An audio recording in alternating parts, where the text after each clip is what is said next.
खुद का दर्द महसूस होना जीवित होने का प्रमाण होता है, लेकिन औरों के दर्द भी महसूस करना इंसान होने का प्रमाण होता है।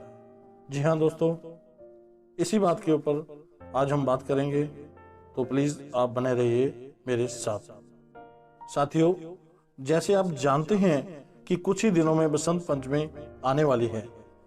उस दिन सारा आसमान रंग बिरंगा दिख रहा होगा, क्योंकि बसंत पंचमी के दिन लोग पतंग बहुत ज्यादा उड़ाते हैं।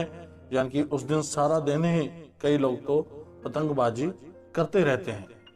क्या बूढ़ा, क्या जवान, क्या लड़का, क्या लड़की, उस दिन सारा दिन ही पतंगबाजी होती है।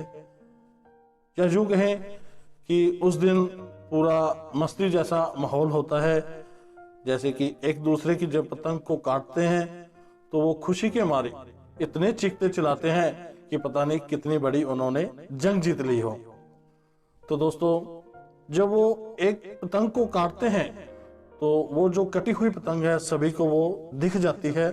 बड़े ही लोग खुश होते हैं उसको देखकर।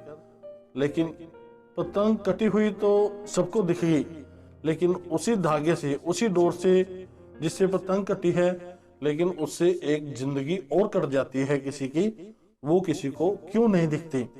जी हाँ दोस्तों, मेरे कहने का मतलब है, जिस डोर से वो पतंग कटी वही डोर किसी न किसी बिल्डिंग पे आके गिरती है, किसी गली में या किसी सड़क के ऊपर आकर गिर जाती है। और वो डोर होती है एक चाइनीज प्लास्टिक की डोर, जो कि बहुत पक्की होती है, बहुत तीखी होती है। अगर वो किसी सड़क पे आने जाने वाले राहगीर के गले में लग जाए तो वो गले को काट देती है, लेकिन इंसान उससे बहुत ज्यादा घायल हो सकता है। किसी की आंख में लग जाती है तो उसकी आंख का बहुत ज्यादा नुकसान हो जाता है।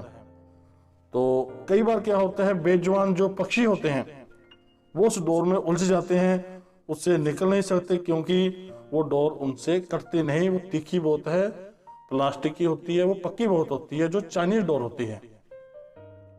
जी हाँ दोस्तों, कई बार तो वो कबूतर जैसे पक्षी होते हैं, उसमें फंसकर किसी वृक्ष से लटक जाते हैं या कोई ऊंची बिल्डिंग के साथ लटक जाते हैं, जिससे कोई इंसान छुड़ा भी नहीं सकता और खुद भी नहीं निकल सकता, और तड़प तड़प कर अपनी जान दे देते हैं। तो देखो दोस्तों, हमने त्योहार मनाना था खुशी के लिए, जो हम पतंगबाजी करके खुशी मनाते हैं, तो देखो कितना बड़ा हमसे पाप भी हो जाता है, किसी का नुकसान भी हो जाता है।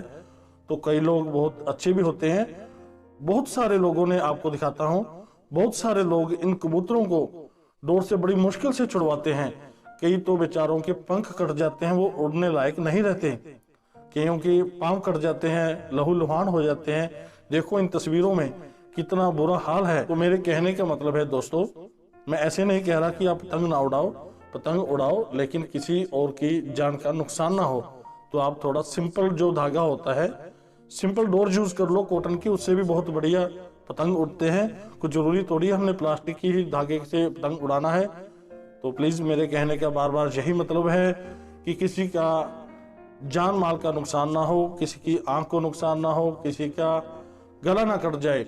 कई बार तो लोगों के हाथ भी कट जाते हैं पतंग उड़ाते उड़ाते, लेकिन फिर भी वो इस डोर को नहीं छोड़ते, क्योंकि यह पक्की बहुत होती है। तो दोस्तों, अगर आप मेरी इस रिक्वेस्ट को कबूल करोगे तो प्लीज, आप, मेरे को पता है कि इस बार आप जो पतंग उड़ाओगे तो चाइनीज डोर को यूज नहीं करोगे, और आप मेरी बात से सहमत हैं, तो आप इस वीडियो को और आगे शेयर करो। तो ठीक है दोस्तों, आपको मेरी यह राय कैसी लगी तो आप मेरे को कमेंट बॉक्स में जरूर बताएं प्लीज, और आप मेरे चैनल को सब्सक्राइब जरूर करें।